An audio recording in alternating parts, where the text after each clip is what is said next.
Welcome, my friends, to another edition of More Bad News, brought to you as always by Camel Cigarettes. Take the Camels Challenge, smoke Camels for 30 days, and see for yourself what a difference Camels can make in your life. Well, my friends, it's been another week of very bad news. Last week, I was blindsided by YouTube. After the first 24 hours of my weekly show, got about 120 views. It was doing really nicely. Um, my show was taken down because it violated YouTube's community standards regarding hate speech. If you were one of the lucky ones who got to see the show, I want to apologize for the hate speech. I will endeavor to be more civil in the future. What can I say? I was blindsided. I really didn't see it coming. Although in hindsight, I'm not surprised. In my career, it was fairly common for people to walk out on me or to get insulted by things that I said. Students regularly complained that and I was investigated more than once for outrageous behavior. Some time back, not long ago, my ISAR website archive was summarily taken down. It was a large archive built up over decades and a valuable academic resource. It wasn't just my stuff. So finding myself deleted from cyberspace is not new for me. Uh, if I disappear, in the future. It might be because I have ceased to exist, or I just might cease to exist online. And it could well be that we all disappear. Perhaps you've heard of the Kessler Syndrome, named after Donald Kessler, an astronomer who in 1978 pointed out that the lower Earth orbit was becoming ever more dangerous because of increasing collisions with space debris.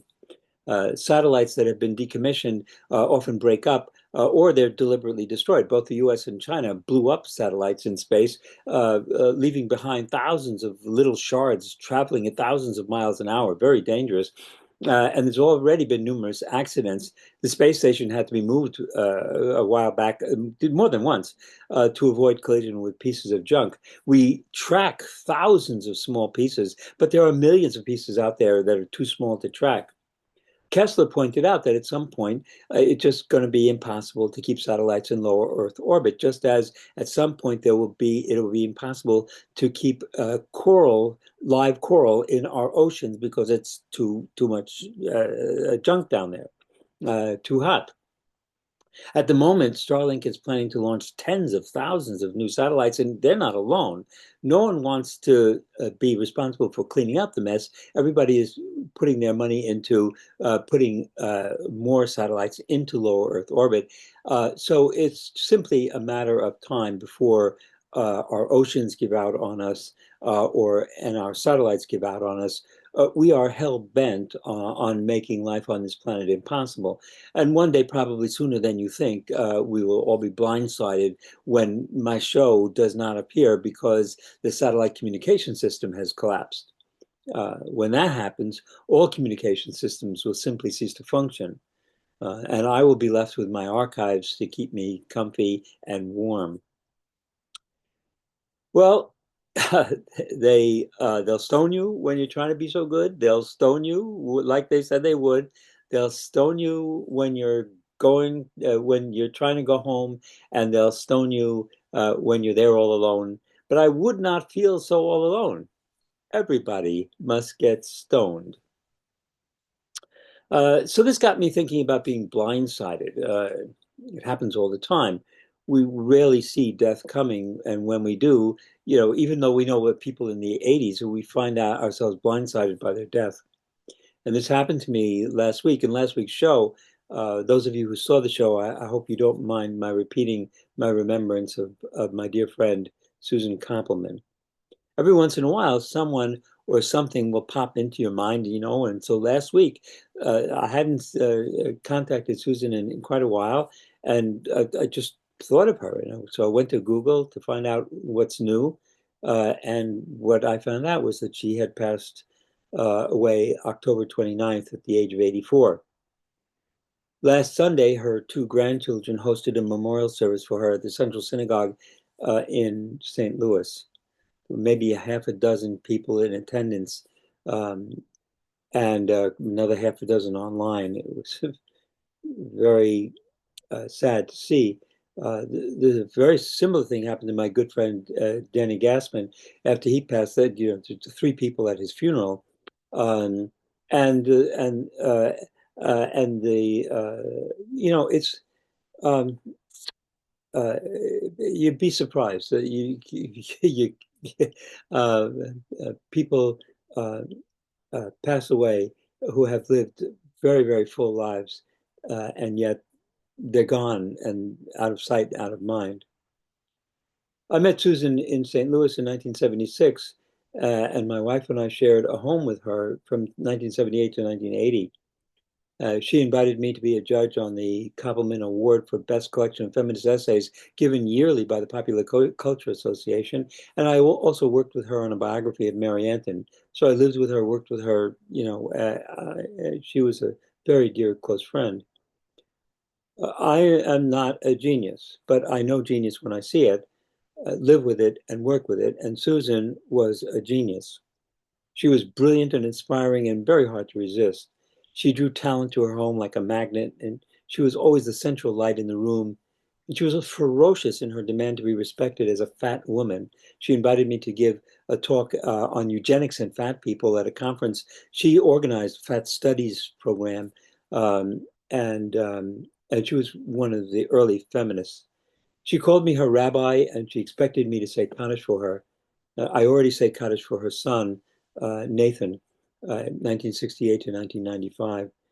He died of cancer. His yahrzeit was 10 Kislev, oh, just a few days back.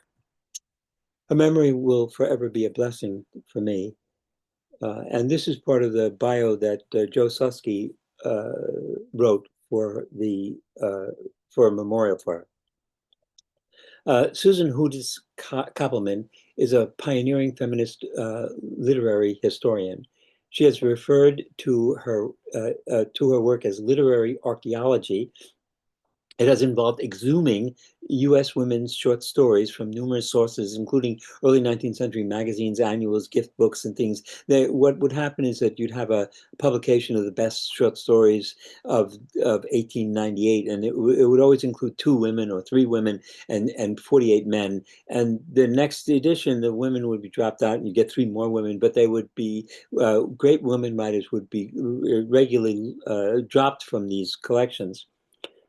Susan is widely recognized as the leading authority on U.S. women short story writers, and she has dedicated more than 40 years of her life to this work. She has edited 12 anthologies, each addressing important issues in women's lives, among them Women in Trees, Stories of Battering and Resistance, 1839 to 1994, Between Mothers and Daughters, Stories Across Generations, Two Friends, and other 19th century lesbian stories, by American women writers, and the strange history of Suzanne Lafleche that started the fat studies, and other stories about women and fatness. Susan was the first woman to receive the American Culture Association's governing board of lifetime achievement for outstanding contributions to American cultural studies. Her biography is included in two important reference books, Feminist Who Changed America, the University of Illinois Press, 2006, and Pioneers in Popular Culture Studies, Bowling Green Press, 1999. Additionally, the Women's Joint Caucus for the American Popular Culture Association established an annual award in her name, which is now in its 28th year. That's the award that I was a judge on for many years. So my world has contracted once again. Well, that'll have to do it for this week. I won't be back next week. I've decided to move the show to a bi-monthly schedule. Can I say just lazy? I need more time between the shows, and hardly anything is happening anyway. There's hardly any news, and and I'm not. I'm having a hard time, paying any attention to the news. So I figured I'll give myself a little bit more time to think about and organize the shows that I put out. So I'm wishing you everyone a happy New Year and a happy holiday season. Keep your heads above water and stay safe. And I will see you in 2 weeks now.